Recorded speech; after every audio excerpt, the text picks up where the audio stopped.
Weather দেখে মনে হচ্ছে যে রান্না করব না, কিন্তু যাই হোক না কেন খেতে তো হবেই, তো রান্নাও করতে হবে। তো আসলে না উঠেছি অনেক দেরি করে, দিওয়ালি ভ্যাকেশন চলছে না তো সেই জন্যে। তো ভাবলাম কি না রান্না তো করতেই হবে, আর যেহেতু আজকে শনিবার তো আজকে নিরামিষ রান্না হবে।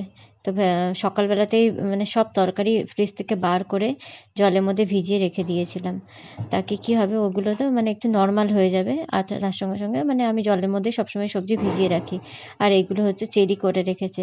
আর জানো তো কালকে থেকেই আমি আমার বান্ধবীদের মুখে শুনছিলাম যে সবজি সেরকম পাওয়া যাচ্ছে না মার্কেটে, সবজি সেরকম পাওয়া যাচ্ছে না। তো যাই হোক না, আমার বাড়িতে অনেক সবজি নিয়ে এসে রেখেছে বলে আমাকে অসুবিধা হচ্ছে না।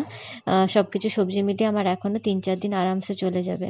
কেননা যারা হয়তো দিওয়ালিতে আগে সবজি নিয়ে আসেনি তাদের অসুবিধা হয়ে গিয়েছে। দিওয়ালি, ভাইদুজ সব একসঙ্গে পড়েছে। আমি তো বাইরে বেরিয়ে দেখছি অনেক দোকানও বন্ধ হয়ে আছে।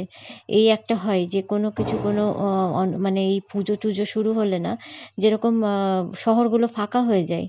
আর তখন হয় না গ্রামে গিয়ে ভিড় হয়। মানুষ যারা গ্রামে তারা সব বাড়ি চলে যায়। আর যারা হয়তো যেতে পারে না, যেরকম আমাদের মতন মানুষ যারা যেতে পারে না তারাই মানে আছে। যেরকম আমাদের সোসাইটিতে না মানে পার্কিং পুরো খালি, সব গাড়ি নিয়ে বেরিয়ে গিয়েছে। আমরা এই কিছু ফ্যামিলি হয়তো আছি এরকম মনে হচ্ছে। আর এটা প্রত্যেকবার দিওয়ালিতে এই অবস্থাই হয়। তো যাই হোক না কেন দেখো আজকে আমরা এখানে খাবার বার করে